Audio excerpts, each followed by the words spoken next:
While the US-led coalition pushes ahead with its assault on Mosul, then Western leaders are still adamant that Russia and Syria should hold back from liberating Eastern Aleppo. That's despite obvious similarities between the two cities. With more on that, here's Caleb Moped.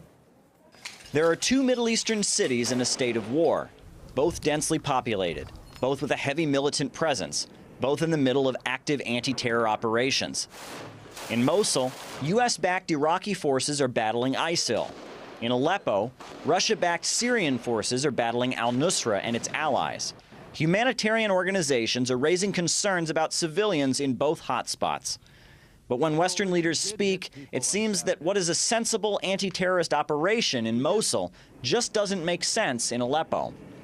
What's happening in Syria with Russian support is completely inhumane and against the people who live in Aleppo.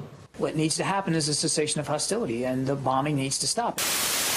The idea that somehow the Iraqi security forces should delay this operation because of their concern about the humanitarian situation in Mosul, that doesn't make sense. The urgency of fighting terrorists also seems to differ depending on the location. We must set an example in our pursuit of the terrorists. There should not be any question of bombarding the city on a pretext that there are terrorists. Just a few weeks into Mosul operations, hundreds of thousands of civilians are likely to be displaced, and Western officials see that as an acceptable evil. Yet, when Russia suggests civilians from Eastern Aleppo should escape the fighting through humanitarian corridors, it gets an immediate backlash. And I've seen, reports that they're allowed to leave. They shouldn't have to leave. And they shouldn't be being bombed by their own government and by the Russian military. Well, again, it's not a question of whether we think they should or should not have to leave. But this displacement, that's somewhat inevitable in an operation of this scale.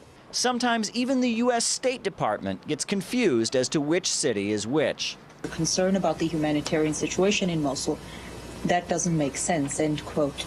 The U.S. view for Eastern Aleppo, as I understand it, is that going after terrorists there is not worth I apologize. Sure. Should I start over? No, that's okay. I was distracted by that. But you're talking about Mosul or you're talking about Aleppo? We decided to take to the streets and ask New Yorkers if they've noticed a kind of double standard when it comes to fighting terrorism. What do you think about the situation in Syria?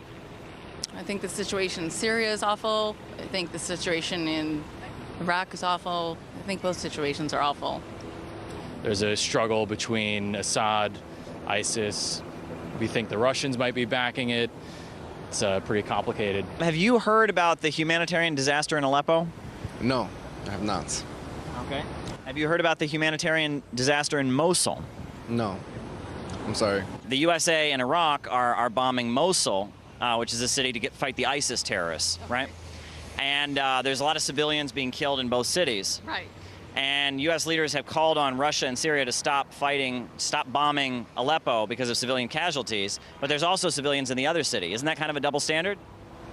I guess it would be a double standard.